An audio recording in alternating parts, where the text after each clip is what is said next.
नमस्कार, बहुत स्वागत है आपका। मैं हूं सूर्या त्रिपाठी और आप देख रहे हैं भारत विशेष। और आज की भारत विशेष में हम बात करेंगे बीजेपी का मिशन बंगाल। पहले उत्तर प्रदेश बीजेपी अध्यक्ष का चुनाव, फिर राष्ट्रीय कार्यकारी अध्यक्ष की नियुक्ति और उसके अगले ही दिन बिहार में प्रदेश अध्यक्ष की नियुक्ति। बीजेपी ने 3 दिन में 3 बड़े फैसले कर पार्टी कार्यकर्ताओं को बड़े संदेश दे दिए।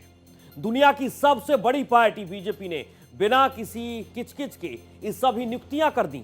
बीजेपी शीर्ष नेतृत्व ने जिसे जो जिम्मेदारी सौंपी उन्होंने साहस स्वीकार किया। पार्टी नेतृत्व का आभार भी जताया और यह भी कहा कि पार्टी को मजबूत करने में पूरी शिद्दत से लगेंगे। लेकिन इनमें सबसे अहम है राष्ट्रीय कार्यकारी अध्यक्ष नितिन नवीन की नियुक्ति। हालांकि नितिन नवीन बिहार से आते हैं, लेकिन उनको राष्ट्रीय कार्यकारी अध्यक्ष बनाकर बीजेपी ने पश्चिम बंगाल विधानसभा चुनाव के लिए बड़ा तीर चला दिया है। दरअसल बीजेपी के कार्यकारी अध्यक्ष नितिन नवीन कायस्थ जाति से आते हैं और इनकी जनसंख्या यूपी बिहार ही नहीं बल्कि पूरे देश में कहीं भी इतनी नहीं है कि वो राजनीति को प्रभावित कर सकते। लेकिन बंगाल में आजादी के बाद 37 साल तक कायस्थों के हाथ में सत्ता रही और ये बेहद महत्वपूर्ण समीकरण भी है। आपको बताते हैं कि नितिन नवीन की नियुक्ति का बंगाल और वहां होने वाले विधानसभा चुनाव से क्या कनेक्शन है।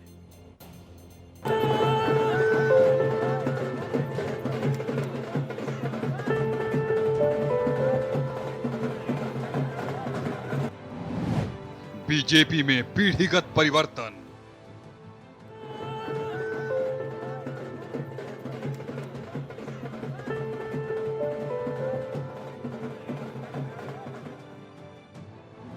भविष्य के मद्देनजर नया नेतृत्व।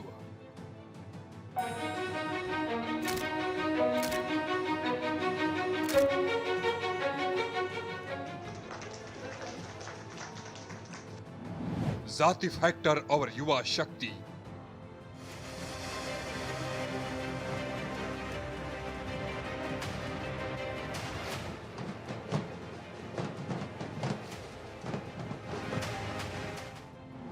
बंगाल फतेह की रणनीति।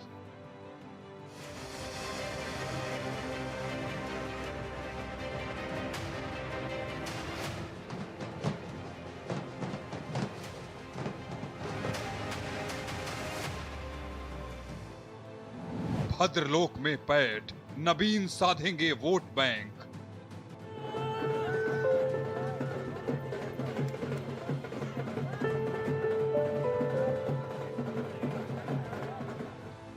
बिहार के कैबिनेट मंत्री और 5 बार के विधायक नितिन नवीन को पार्टी का राष्ट्रीय कार्यकारी अध्यक्ष नियुक्त कर बीजेपी ने राजनीतिक गलियारों में हलचल मचा दी।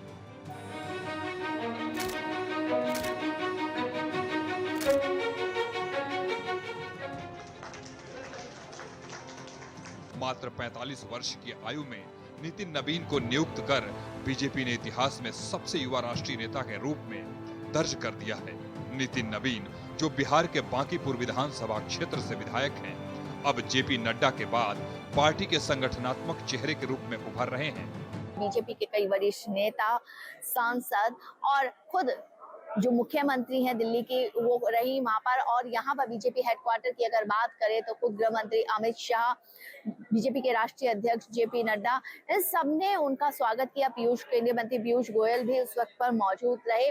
खास बात यह है कि एक नया चेहरा, युवा चेहरा बीजेपी ने ला करके, और एक ऐसा चेहरा जिसके नामों के कयास अभी तक राष्ट्रीय अध्यक्ष के तौर पर नहीं लगाए जा रहे थे, सबको चौंका दिया।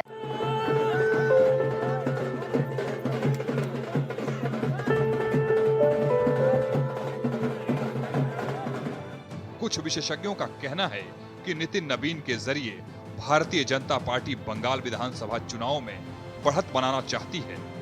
लेकिन सवाल ये उठता है कि बिहार के इस नेता का पश्चिम बंगाल के आगामी विधानसभा चुनाव से क्या लेना देना, और क्या ये नियुक्ति बीजेपी की उस रणनीति का हिस्सा है जिसमें बंगाली भद्रलोक को प्रभावित करने का प्रयास किया जा रहा है। पश्चिम बंगाल 2026 के विधानसभा चुनाव में बीजेपी की नजरें टीएमसी की ममता बनर्जी पर टिकी हैं। 2021 के चुनाव में बीजेपी ने 77 सीटें जीतकर अपनी ताकत दिखाई थी, लेकिन अब लक्ष्य 200 से अधिक सीटें हासिल करने का है। बंगाल की राजनीति में जात, संस्कृति और बौद्धिक वर्ग यानी भद्रलोक की भूमिका हमेशा से महत्वपूर्ण रही है। नितिन नवीन की नियुक्ति को विशेषज्ञ एक मास्टर स्ट्रोक बता रहे हैं, क्योंकि उनकी कायस्थ जाति बंगाल के भद्रलोक से सीधे जुड़ती है। नितिन का बंगाल से कनेक्शन उनकी जाति और छवि से जुड़ा है। कायस्थ होने के नाते वे बंगाल के उस वर्ग से जुड़ते हैं जो सदियों से राज्य की सत्ता और संस्कृति को आकार देता आया है। बिहार और बंगाल के बीच सांस्कृतिक समानताएं हैं। दोनों में कायस्थ, ब्राह्मण और वैद्य समुदायों का प्रभाव है।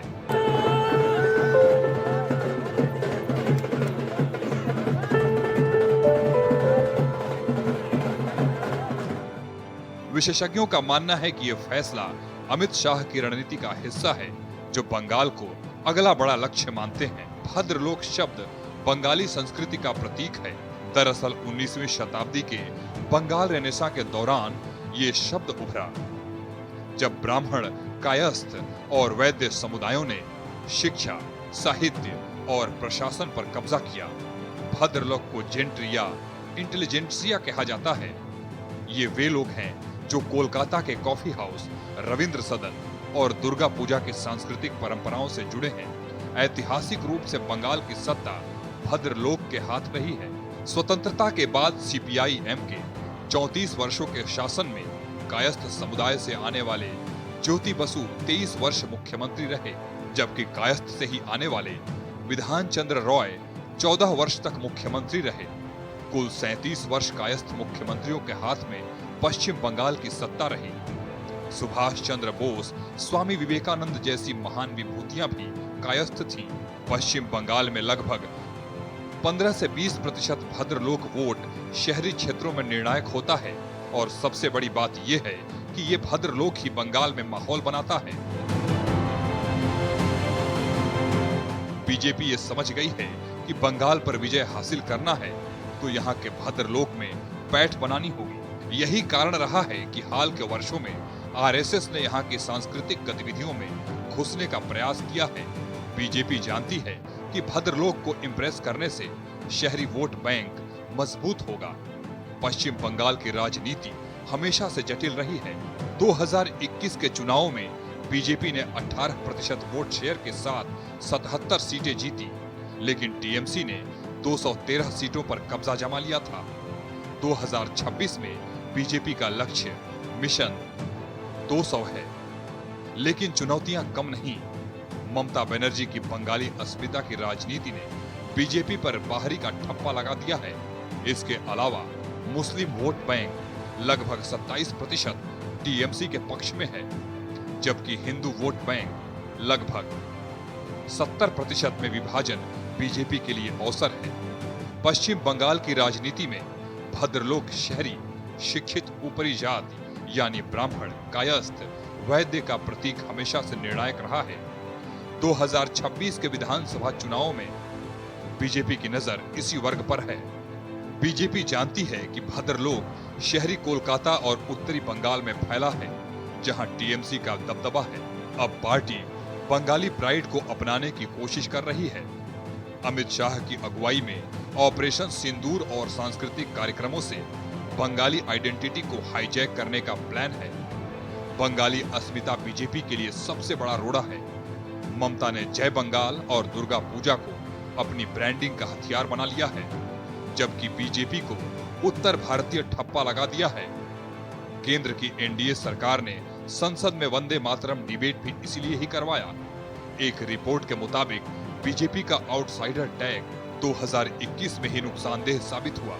बीजेपी की कोशिश होगी कि आगामी विधानसभा चुनाव तक इससे मुक्त हो सके। नितिन नवीन की सॉफ्ट इमेज युवा, शिक्षित, गैर आक्रामक बीजेपी के पारंपरिक हिंदुत्व चेहरे से अलग है। वे ममता बनर्जी के भावुक स्टाइल का काउंटर कर सकते हैं। विशेषज्ञों के मुताबिक नितिन नवीन कायस्थ भद्रलोक वोट प्रभावित करेंगे, जो बंगाल का बड़ा चंक है। एसआईआर से कांगली यानी पिछड़ी जातियों का ध्यान रखा जा रहा है। ये बीजेपी का पिंसर मूव है।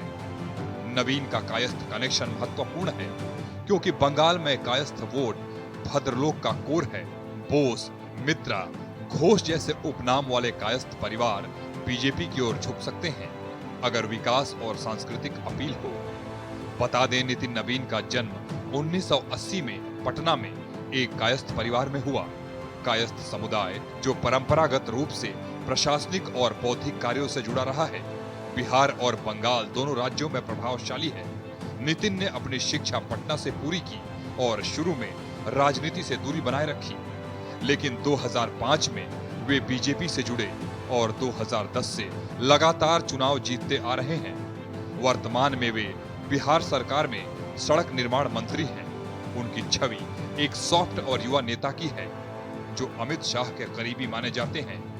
बीजेपी युवा मोर्चा के राष्ट्रीय महासचिव रह चुके नितिन ने बिहार में पार्टी को मजबूत करने में अहम भूमिका निभाई। 2025 के बिहार चुनावों में बीजेपी को ऐतिहासिक जीत दिलाने में उनकी मेहनत सराहनीय रही। पीएम मोदी ने खुद उनकी नियुक्ति पर बधाई देते हुए कहा है कि नितिन नवीन जैसे युवा नेता पार्टी को नई ऊर्जा देंगे। Bureau report, Bharat express.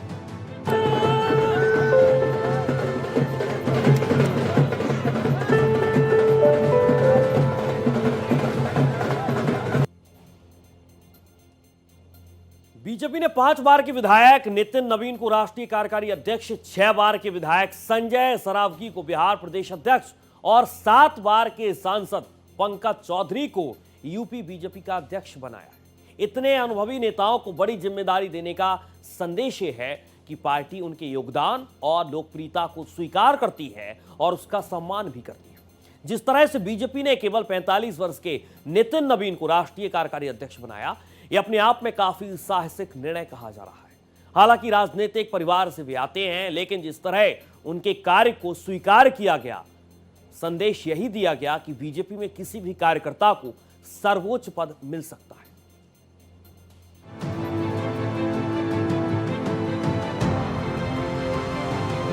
पहले उत्तर प्रदेश बीजेपी अध्यक्ष का चुनाव, फिर राष्ट्रीय कार्यकारी अध्यक्ष की नियुक्ति और उसके अगले ही दिन बिहार में प्रदेश अध्यक्ष की नियुक्ति। बीजेपी ने 3 दिन में 3 बड़े फैसले कर पार्टी कार्यकर्ताओं को बड़े संदेश दिए हैं। दुनिया की सबसे बड़ी पार्टी बीजेपी ने बिना किसी किचकिच के ये सभी नियुक्तियां की। बीजेपी शीर्ष नेतृत्व ने जिसे जो जिम्मेदारी दी, उन्होंने सहर्ष स्वीकार किया। पार्टी नेतृत्व का आभार जताया और कहा कि पार्टी को मजबूत करने में पूरी शिद्दत से लगेंगे। महाराजगंज से 7 बार के सांसद बन चुके पंकज चौधरी को बीजेपी ने यूपी का प्रदेश अध्यक्ष बनाया। बांकीपुर से 5 बार से लगातार विधायक चुनते आ रहे नितिन नवीन को राष्ट्रीय कार्यकारी अध्यक्ष, तो दरभंगा सदर से 6 बार से विधायक बनते आ रहे संजय सरावगी को बिहार में प्रदेश अध्यक्ष बनाया गया। जिस तरह से बीजेपी ने केवल 45 वर्ष के नितिन नवीन को राष्ट्रीय कार्यकारी अध्यक्ष बनाया, ये अपने आप में काफी साहसिक निर्णय कहा जा रहा है।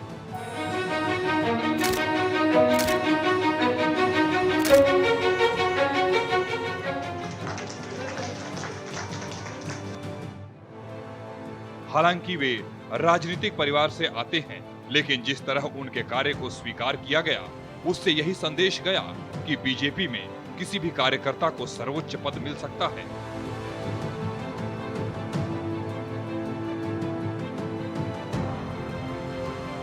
बीजेपी ने उत्तर प्रदेश जैसे विशाल राज्य में प्रदेश अध्यक्ष बनाते समय जातिगत समीकरणों को तवज्जो दी। कुर्मी बिरादरी से आने वाले पंकज चौधरी को अध्यक्ष बनाकर गैर यादव ओबीसी को बड़ा संदेश दिया। ये तबका पिछले लोकसभा चुनाव में बीजेपी से छिटक गया था, लेकिन अब बीजेपी ने गलतियों से सबक लेते हुए एक बार फिर से इस तबके को साथ लेने की कोशिश तेज कर दी।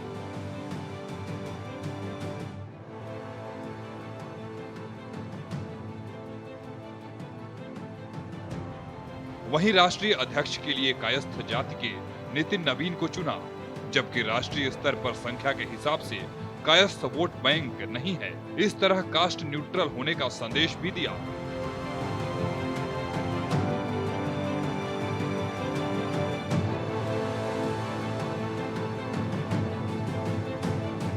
बिहार में संजय सरावगी को अध्यक्ष बनाया गया। इसके जरिए भी जातीय समीकरण साधा गया, क्योंकि इसके पहले के अध्यक्ष दिलीप जायसवाल भी वैश्य समाज से आते थे, यानी एक वैश्य की जगह दूसरे वैश्य को अध्यक्ष बनाया गया।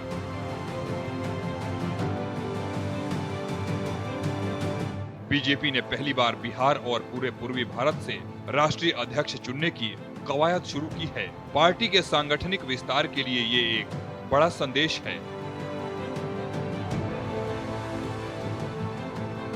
बिहार में बीजेपी अपने बूते कभी सत्ता हासिल नहीं कर सकी।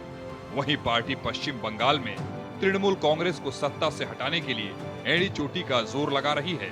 ओडिशा में बीजेपी को अपने बूते सरकार बनाने का मौका मिला है। ऐसे में पूर्वी हिस्से से आए नेता को कमान सौंपकर पार्टी इन क्षेत्रों में स्थिति मजबूत करना चाहती है।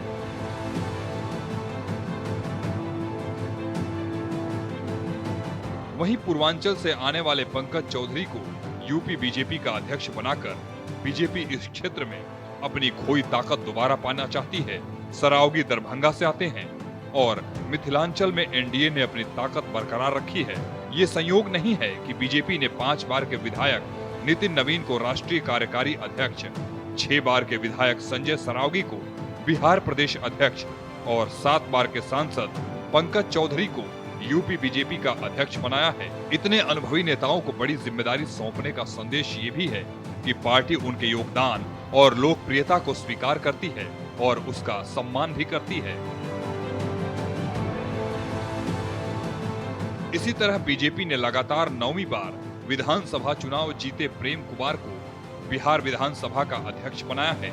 अगर जीत के अंतर को देखें तो भी ये सभी नेता लोकप्रियता के पैमाने पर खरे उतरते हैं। इस तरह बीजेपी अपने सभी नेताओं को संदेश दे रही है कि वो अपने चुनाव क्षेत्रों में जनता से जीवंत संपर्क बनाए रखें ताकि चुनाव में वे अपार जन समर्थन हासिल कर सकें। Bureau report, Bharat express.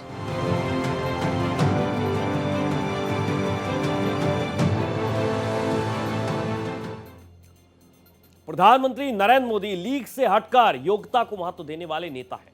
उन्होंने ओबीसी पॉलिटिक्स की धारा के उलट सवर्णों को ऊंचे पद दिए। प्रधानमंत्री मोदी की इसी सोच का नवीनतम प्रयोग नितिन नवीन है, जिन्हें वर्तमान में कार्यकारी अध्यक्ष बनाया गया। माना जा रहा है कि 14 जनवरी 2026 के बाद उन्हें राष्ट्रीय अध्यक्ष पद सौंपा जा सकता है।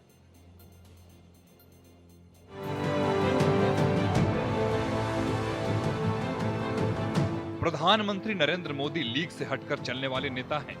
भारतीय राजनीति में ओबीसी टेम्पलेट सेट होने के बाद ये मान लिया गया था कि अब सत्ता की राजनीति में सवर्णों के दिन लद गए। लेकिन नरेंद्र मोदी ने इस धारा के खिलाफ तैरने का साहस किया और सफल होकर दिखाया भी। वे इसलिए सफल रहे क्योंकि उन्होंने चयन के लिए केवल योग्यता को महत्व दिया। पद उपयुक्त और योग्य उम्मीदवार को मिलना चाहिए, चाहे उसकी जाति कुछ भी हो। नरेंद्र मोदी की इस सोच ने भारतीय राजनीति में कई नए प्रयोग किए। उनके सबसे नवीनतम प्रयोग नितिन नवीन हैं। हालांकि बीजेपी के राष्ट्रीय अध्यक्ष के पद पर अभी भी जेपी नड्डा ही आसीन हैं, लेकिन माना जा रहा है कि 14 जनवरी 2026 के बाद नितिन नवीन को बीजेपी का अध्यक्ष पद सौंपा जाएगा। पीएम मोदी ने पिछड़ावाद पर आधारित बिहार की राजनीति से सवर्ण नेता नितिन नवीन को चुनकर राष्ट्रीय राजनीति में स्थापित कर दिया।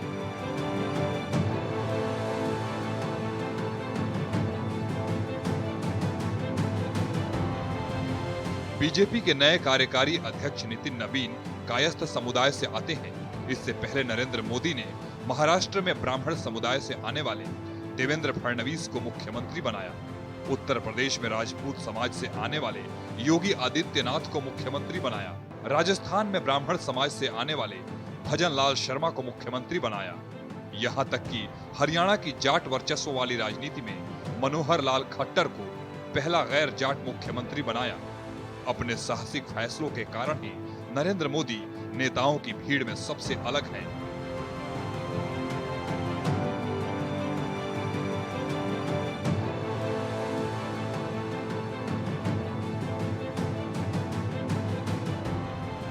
नितिन नवीन बीजेपी के एक बड़े नेता बन चुके हैं।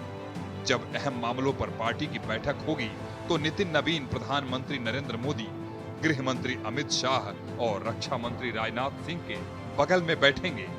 अब वे प्रधानमंत्री के नियमित संपर्क में रहेंगे, यानी वे शक्ति के एक नए केंद्र के रूप में स्थापित होंगे। इसका असर बिहार की राजनीति पर भी पड़ेगा। अभी तक बीजेपी ने बिहार में सम्राट चौधरी को अपने चेहरे के रूप में सामने रखा है, लेकिन राष्ट्रीय कार्यकारी अध्यक्ष की हैसियत से नितिन नवीन को अब बिहार में बीजेपी के सबसे बड़े नेता के रूप में चुना गया है। ये सम्राट चौधरी के लिए एक चेतावनी भी है।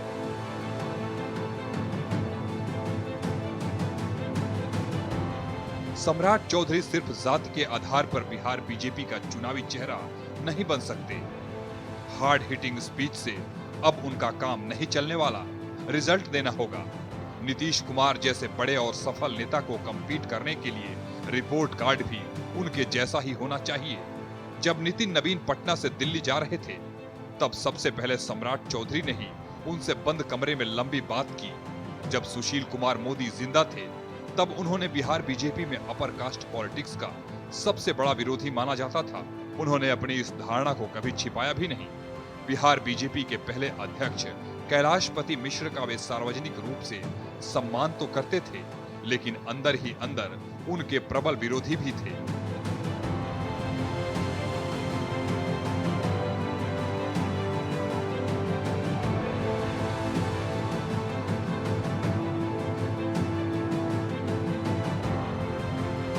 इसी तरह जब doctor CP Thakur Bihar BJP के अध्यक्ष थे, तो सुशील कुमार मोदी उनका भी विरोध करते थे। सुशील मोदी ने 2013 में उन्हें दोबारा प्रदेश अध्यक्ष नहीं बनने दिया था। उनकी जगह उन्होंने अपने समर्थक मंगल पांडे को अध्यक्ष बनवाया था। मंगल पांडे को सवर्ण की हैसियत से नहीं, बल्कि सुशील मोदी कैंप से होने के कारण प्रदेश अध्यक्ष का पद मिला था। लेकिन अब नितिन नवीन के कार्यकारी राष्ट्रीय अध्यक्ष बनने से बिहार बीजेपी में कैंप और कास्ट पॉलिटिक्स दरकिनार हो जाएगी। योग्यता ही आकलन का आधार होगा। सत्ता पिछड़ी जाति को, संगठन सवर्ण को, या सत्ता सवर्ण को तो संगठन पिछड़ी जाति को। जाति राजनीति का ये संतुलन समीकरण अब आगे अमल में लाया जाएगा। नितिन नवीन को कार्यकारी अध्यक्ष बनाकर बीजेपी ने भविष्य के सियासी सफर का संकेत दे दिया है। बीजेपी की राजनीति ने ये एक पीढ़ी से दूसरी पीढ़ी की तरह लंबी छलांग लगाई है। पार्टी ने युगांतकारी परिवर्तन के लिए जिस विशिष्ट पात्र के हाथों में बागडोर सौंपी है, वो बिहार के हैं।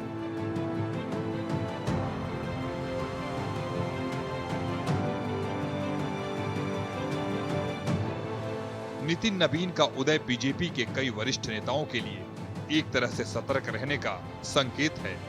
नितिन नवीन से पहले शिवराज सिंह चौहान, मनोहर लाल खट्टर, भूपेंद्र यादव, धर्मेंद्र प्रधान राष्ट्रीय अध्यक्ष पद के लिए दावेदार थे, लेकिन इन तपे तपाए नेताओं की जगह उस नितिन नवीन को चुना गया जिसके नाम की कोई चर्चा नहीं थी। इस चयन से बड़े और अनुभवी नेताओं को संकेत है कि वे परफॉर्म करें या फिर बदलाव के लिए तैयार रहें।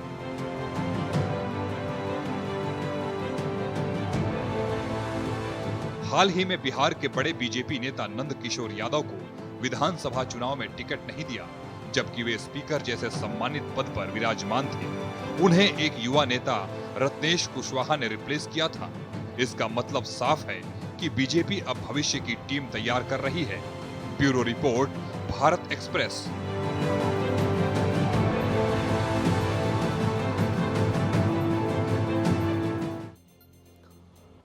नितिन नवीन को पार्टी का राष्ट्रीय कार्यकारी अध्यक्ष बनाकर बीजेपी ने साफ कर दिया है कि पार्टी का फोकस अब भविष्य की लीडरशिप खड़ी करने पर है। नितिन नवीन आरएसएस और बीजेपी की विचारधारा में रचे बसे हैं। नितिन नवीन को सत्ता और संगठन दोनों का सियासी अनुभव है। बिहार में पथ निर्माण मंत्री के रूप में नितिन गडकरी स्टाइल में काम करने के लिए उन्हें तारीफ भी मिल चुकी है। फिलहाल भारत विशेष में आज के लिए इतना ही। देश और दुनिया की तमाम खबरों के साथ आप देखते रहिए भारत एक्सप्रेस।